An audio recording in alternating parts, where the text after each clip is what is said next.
Good morning, everyone. Namaste. We are going to be doing some shadow work today. So we read the book Letting Go yesterday.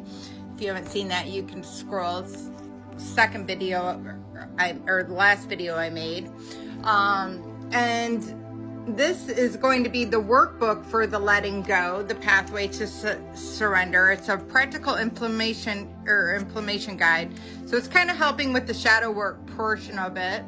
And we are currently on fear, key lesson of fear, and we're on part 3.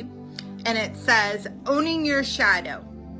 Aspects dive into the research of owning your shadow characteristics. Recognize that fear is often the result of unrecognized or suppressed components of our existence. Accept the bravery to bring these shadow elements into consciousness and integrate them with love and compassion. So what I often tell people, this is what I've done throughout my spiritual journey, spiritual awakening since 2020.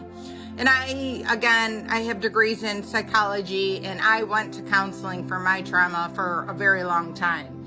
So, and I worked with trauma patients for 5 years. So I have knowledge, but it's mainly coming from what I personally have done to heal myself. I find one negative thing that I do, or one negative thing, like a coping mechanism that I had, and I work on that one coping mechanism, and then when I get done with that coping mechanism, I move on to another coping mechanism. And that is what I've done for the last 4 or 5 years to really kind of chip away. And I, at this point, really don't have a lot of bad habits, and I really truly like all aspects of myself, which is something that I haven't really cared for over the last 20-30 years. So to finally be at a place of peace with myself and happiness, and it doesn't mean your life is perfect, it just means that you're not holding that anger and resentment towards yourself. So chipping away at it, they're usually going to test you a couple of times after you resolve the issue, just to ensure that you really have moved past it. But after that, you won't get that test anymore. So let's just say somebody always gets very angry when they drive. That is something in them that needs to be healed. So when I'm faced in a situation where I get angry when I drive, I'm going to look at why, first of all, am I being angry when I'm driving? Even if other people are acting like, not great, it doesn't mean I have to act not great. I don't need to lower my vibration with them, right? So I had to look at that aspect of my personality, but then I also had to understand I'm being tested in that moment, and I needed to stop, take a deep breath, realize that this is just a test, something, patience is a virtue, and it wasn't a strong virtue of mine. So send it love and light. Look at where in my childhood did that really kind of come from. Maybe it was a parent that was impatient with you, and you learned impatience that way. A lot of times people are taking their frustration out in situations like that because it's easy to take your frustrations out in that.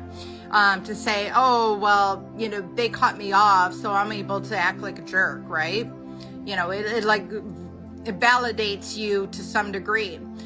Even though it's not true at all, you're not validated at all. Just because somebody lowers their frequency does not mean that you are supposed to lower your frequency. Look at Jesus Christ. He didn't jump on board when other people lower. And that's who you're supposed to emulate your life like. So look at it, send it love. They're going to test you a couple more times with it, and then after that, they're not going to give you that test, and you will not be triggered by those situations anymore. So that would be a success. And then you kind of go through that throughout your life and figure out all the little things that are, things that frustrate you. Anything that triggers you is something that needs to be healed. So now we're going to look at the part of it, the self-reflection question. it said, and we're on part 3. It says, consider the shadow element of yourself that may be contributing to your dread. How might these characteristics be brought into consciousness and integrated with love and acceptance? How might your shadow help you to feel more complete and fearless? So again, owning your emotions will help with the situation. Really looking at where it stems from and where it comes from.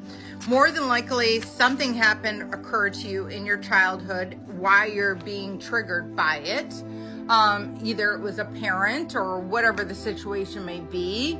And really kind of sending your inner child love, and you know, saying, look, this was a crappy situation, but we're through that. We're an adult now. We have adult, you know, coping mechanisms, and that is not something that is going to trigger us anymore. And really kind of sending that love and light that situation. So I hope this helps. It's a little difficult to explain.